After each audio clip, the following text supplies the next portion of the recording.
సంక్రాంతి కానుకగా ప్లాన్ చేసిన solid entertainer చిత్రాల్లో ఫ్యామిలీ ఆడియన్స్ లో విపరీతమైన బజ్ ని నమోదు చేసిన అవైటెడ్ చిత్రం మనశంకర వరప్రసాద్ గారు. ఏంది బాసు సంగతి అదిరిపోద్ది సంక్రాంతి, ఏంది వెంకీ సంగతి ఇరగదీద్దాం సంక్రాంతి అంటూ థియేటర్ సంక్రాంతి విందు భోజనం వడ్డించడానికి వచ్చేశారు చిరు వెంకీలో. భోలాశంకర్ లాంటి భారీ డిజాస్టర్ తర్వాత బాస్ సంక్రాంతికి వస్తున్నాం లాంటి భారీ బ్లాక్ బస్టర్ తర్వాత అనిల్ రావిపూడి మెగాస్టార్ కాంబినేషన్ లో తెరకెక్కిన మొదటి సినిమా మనశంకర వరప్రసాద్ గారు. నిజానికి మెగాస్టార్ సినిమాల్లోకి రీ ఎంట్రీ ఇచ్చిన తర్వాత ఇప్పటి వరకు 6 సినిమాలు పడ్డాయి. ఇందులో ఖైదీ నంబర్ 150, వాల్తేరు వీరయ్య సినిమాలు బాస్ కి సక్సెస్ ఇచ్చాయి, కానీ ఫ్యాన్స్ కి మాత్రం ఆకలి తీర్చలేదు. మరి గత ఏడాది వెంకీకి కెరీర్ లోనే బిగ్గెస్ట్ హిట్ ఇచ్చిన అనిల్ రావిపూడి ఈ ఏడాది మెగాస్టార్ కి కూడా అదే ఫీట్ రిపీట్ చేశారా? ఈ సంక్రాంతికి పక్కా పండగ బొమ్మ దింపారా లేదా అనేది రివ్యూలో చూద్దాం. ఏదైనా సినిమా హిట్ లేదా ఫ్లాప్ అని డిసైడ్ చేసే మెయిన్ పాయింట్ కథ, కథనం. అందులోనూ కథ సినిమాకి ఎప్పుడూ ప్రాణం లాంటిది. అయితే అనిల్ రావిపూడి సినిమాల్లో కథల లాజిక్స్ కంటే స్క్రీన్ ప్లే అంతకు మించిన ఓ మ్యాజిక్ ఉంటుంది. ఎవరు ఒప్పుకున్నా ఒప్పుకోకపోయినా ఇది నిజం. ఎందుకంటే ఇప్పటి వరకు ఆయన తీసిన ఏ సినిమా చూసినా కథల్లో పెద్దగా ఫ్రిక్షన్, మలుపులు అలాంటివేం ఉండవు, కానీ ఆడియన్స్ ని థియేటర్లకి రప్పించే మ్యాజిక్ మాత్రం ఖచ్చితంగా ఉంటుంది. ఇప్పుడు మనశంకర వరప్రసాద్ గారితో అదే రిపీట్ చేశారు అనిల్. ఇక కథ విషయానికి వస్తే, శంకర వరప్రసాద్ అంటే చిరంజీవి నేషనల్ సెక్యూరిటీ ఆఫీసర్. కేంద్ర మంత్రి శరత్ సక్సేనా రక్షణ బాధ్యతల్ని చూస్తుంటాడు. మంత్రి కూడా శంకర వరప్రసాద్ ని తన కుటుంబ సభ్యుడిలా చూస్తుంటాడు. ప్రముఖ పారిశ్రామికవేత్త జీవీఆర్ సచిన్ ఖేడేకర్ కూతురు శశిరేఖ నయనతారను ప్రేమించి పెళ్లి చేసుకుంటాడు. 2 పిల్లలు పుట్టిన తర్వాత కొన్ని కారణాల వల్ల భార్యతో విడిపోతాడు. ఈ సంగతి తెలుసుకున్న మంత్రి వరప్రసాద్ తన పిల్లలతో కలిసి గడిపేలా ఏర్పాట్లు చేస్తాడు.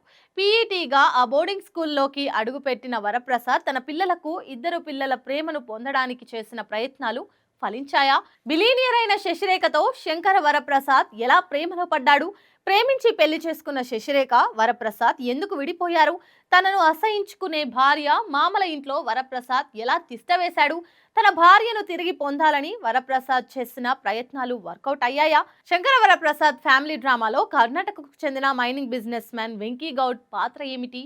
సస్పెండ్ పోలీస్ వీరేంద్ర పాండే ఎందుకు శశిరేఖ పిల్లలను చంపాలని చూస్తాడు? విడిపోయిన భార్యాభర్తలు తిరిగి కలుసుకున్నారా లేదా అనే ప్రశ్నలకు సమాధానమే మనశంకర వరప్రసాద్ గారు సినిమా. ఇండస్ట్రీని ఏలిన ఇంద్రుడు, కనుసైగతో రికార్డుల్ని కొల్లగొట్టిన కొదమ సింహం. సింపుల్ గా చెప్పాలంటే, మనందరి గ్యాంగ్ లీడర్ ని స్క్రీన్ మీద చూసే ఫ్యాన్స్ తనివి తీరా విజిల్స్ వేసి చాలా కాలం అయిపోయింది. ఆ కోరికని శంకర వరప్రసాద్ గారు ఖచ్చితంగా తీర్చారు. ముఖ్యంగా సినిమా మొదలైన ఫస్ట్ సీన్ నుంచి శుభం కార్డు పడే వరకు Chiranjeevi style, swag, appearance, looks చూసి ఫ్యాన్స్ ఖచ్చితంగా ఒక 10 సార్లైనా బాస్ ఈస్ బ్యాక్ అనుకుని ఉంటారు. ఇక సినిమా ఎక్కడా బోర్ లేకుండా మంచి ఎంటర్టైనింగ్ గా వెళ్ళిపోతూనే ఉంటుంది. ఇక మెగాస్టార్ నుంచి చాలా కాలంగా మిస్ అవుతున్న vintage comedy and mass vibes ని ఇందులో దర్శకుడు పర్ఫెక్ట్ గా ప్రెజెంట్ చేశారు. మెగాస్టార్ స్వాగ్ ని, ఎమోషన్స్ గానీ, ముఖ్యంగా కామెడీ టైమింగ్ ఇందులో అదిరిపోయింది. అంతేకాకుండా అనిల్ రావిపూడి మార్క్స్, ఆసనాలు, ప్రతిజ్ఞలు అలాంటివి కాకుండా థియేటర్స్ లో భలే పేలుతాయి.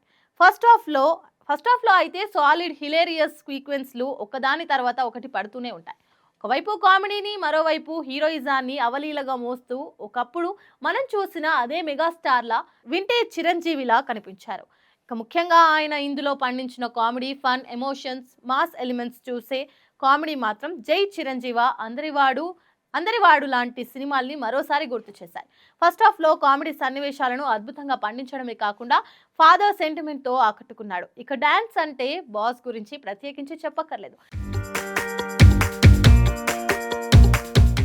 డాన్స్లతో గ్యాంగ్ లీడర్ గరాన మొగుడు నాటి చిరంజీవిని తలపించాడు. హుక్ స్టెప్ పాటలో చిరంజీవి వేసిన స్టెప్పులకి ఫ్యాన్స్ విజిల్స్ వేయడం పక్కా. ఓవరాల్ గా 1 మ్యాన్ షో తెర మీద మ్యాజిక్ చేశాడు. ఇక చిరుకి జోడీగా శశిరేఖ పాత్రలో నయనతార విషయానికి వస్తే, హుందాతనంతో కూడిన సీరియస్ పాత్రలో ఒదిగిపోయారు. ఆమె ఈ సినిమాలో కనిపించినంత స్టైలిష్ గా ఈ మధ్యకాలంలో అయితే ఏ మూవీలోనూ కనిపించలేదు. చీర కట్టిన, సూట్ వేసిన, మోడ్రన్ లుక్ లో మెరిసిన ప్రతి చోట నయన్ కూడా ఒకప్పటి గ్లామర్ క్వీన్ లా మెరిశారు. గ్రేస్ గ్లామర్ తో అనిపించారు. ఇక తన పాత్రని అలా ఈజీగా చేసుకుపోయారు. చిరు, నయన్ మధ్య కెమిస్ట్రీ కూడా చాలా బాగా కుదిరింది. ఫస్ట్ హాఫ్ అంతా చిరు కామెడీ టైమింగ్, యాక్షన్ ఎపిసోడ్స్, పిల్లలతో ఎమోషన్స్ సీన్లతో అంతా అలా సాగిపోయింది. కానీ సెకండ్ హాఫ్ లో వెంకీ రాకతో థియేటర్లు దద్దరిల్లాయి. వెంకటేష్ ఈ సినిమాకు స్పెషల్ అట్రాక్షన్. వెంకీ గౌడ్ పాత్రలో వెంకీ కనిపించిన తీరు, పండించిన కామెడీ, ముఖ్యంగా మెగాస్టార్ వెంకటేష్ కాంబోలో పడిన ప్రతి సీన్ థియేటర్లో గట్టిగానే పేలింది. అందులోనూ ఒకరి హిట్ సాంగ్ కు మరొకరు పోటాపోటీగా స్టెప్పులు వేసిన సీన్ అయితే ఫ్యాన్స్ బాగా ఎంజాయ్ చేశారు. ఆయన చిరంజీవి ఉన్నంతసేపు స్క్రీన్ మీద సునామీ వాతావరణం కనిపించింది. సినిమా మొత్తంలో వెంకటేష్ అనుకున్న దానికంటే ఎక్కువసేపే కనిపించారు. కొంచెం నెగిటివ్ అండ్ ఫన్ టచ్ లో సచిన్ ఖేడేకర్ రోల్ కూడా అనిల్ రావిపూడి మార్క్ ఎక్స్ప్రెషన్స్ తో వర్కౌట్ అవుతాయి. వీరితో పాటు క్యాథరిన్, హర్షవర్ధన్, ఇంకా అభినవ్ గోమరం, రఘుబాబు ఇలా ప్రతి ఒక్కరూ తమ పాత్రలకి న్యాయం చేశారు. చిరు తల్లిగా చేసిన జరీనా వహాబ్ కూడా సెకండ్ హాఫ్ లో ఒక సీన్ లో తన నటనతో మెప్పించారు. విజువల్స్ అన్ని చాలా రిచ్ గా ఉన్నాయి. సినిమాటోగ్రఫీ సహా మిగిలిన అన్ని క్రాఫ్ట్స్ తో అనిల్ వర్క్ చేయించిన తీరు స్క్రీన్ మీద బాగా తెలిసింది. ఇక సినిమాలో మరో సర్ప్రైజింగ్ విషయం భీమ్స్ ఇచ్చిన సాంగ్స్ వినడానికే కాదు, చూడడానికి కూడా స్క్రీన్ మీద చాలా అందంగా వినిపించాయి. సంక్రాంతికి వస్తున్నాం లాంటి చిత్రం తర్వాత రావిపూడి మరోసారి పండక్కి వస్తున్నారు అనగానే ఫ్యామిలీ ఆడియన్స్ థియేటర్లోకి వస్తున్నాం అన్నట్లుగా ముందే ఫిక్స్ అయిపోతారు. ఇక వారిని ఏమాత్రం నిరుత్సాహపరచకుండా తన మార్క్ సినిమాని మరోసారి నీట్ గా ప్రజెంట్ చేశారు అనిల్. ఎక్కడ హద్దులు దాటకుండా తన బౌండరీలోనే ఉండి మరోసారి సిక్సర్ కొట్టారు. సినిమా మొత్తం వీలైనంత ఎక్కువసేపు చిరంజీవినే చూపిస్తూ ఎక్కడ ఫ్యాన్స్ ని నిరుత్సాహపడకుండా చూసుకున్నారు. చిరు సిగ్గుపడటం, మొహమాట పడటం, పంచులేయడం, తన మీద తాను జోకులు వేసుకోవడం, ఇలా ఏ సీను చూసినా ప్రతిసారి మెగాస్టార్ ఇలా చూసి ఎన్నాళ్ళైందిరా అని ఆడియన్స్ కు అనిపిస్తుంది. ఆ క్రెడిట్ మాత్రం ఖచ్చితంగా అనిల్ రావిపూడికే దక్కుతుంది.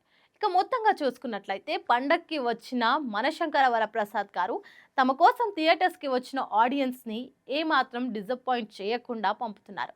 హిలేరియస్గా సాగే సాలిడ్ కామెడీ ఎపిసోడ్స్ అన్ని వర్గాల ఆడియన్స్ని థియేటర్స్లో అలరిస్తాయి. మెగాస్టార్ నుంచి కావాల్సిన ఎలిమెంట్స్ అన్నీ పుష్కలంగా ఉన్నాయి. అదేవిధంగా వెంకీ మామ ఎపిసోడ్స్ అయితే ఆడియన్స్కి బోనస్. ఇక ఇద్దరి కాంబినేషన్లో సీన్స్ అయితే ట్రీట్గా నిలుస్తాయి. వీటిని మించి అనిల్ రావిపూడి వర్క్ బ్యాలెన్స్ గా ఉంది. ఇవే కాకుండా బ్యూటిఫుల్ ఎమోషన్స్ ఈ చిత్రంలో ఉన్నాయి. హిట్ సినిమాకి కావాల్సిన అన్ని వర్గాలు, మాస్ మసాలాలు ఉన్న ఈ సినిమా ఇది. పండక్కి ప్రేక్షకులకు విందు భోజనం లాంటి సినిమా. మాస్ స్టైల్లో చెప్పాలంటే 2 పందెం కోడ్లు సంక్రాంతిపై పోటీ చేసి నెగ్గాయి అనుకోవచ్చు. ఈ సంక్రాంతికి పర్ఫెక్ట్ ఫ్యామిలీ ఎంటర్టైనర్ అనడంలో సందేహమే లేదు. థియేటర్స్లో అసలు మిస్ అవ్వకూడదు అనుకునే సినిమా మనశంకర వరప్రసాద్ గారు. Pilot, air hostess, airport staff, ఏ జాబ్ అయినా ఏరో ఫాల్కన్స్ తోనే సాధ్యం. కోర్స్ చేయండి, జాబ్ కొట్టండి. Contact now.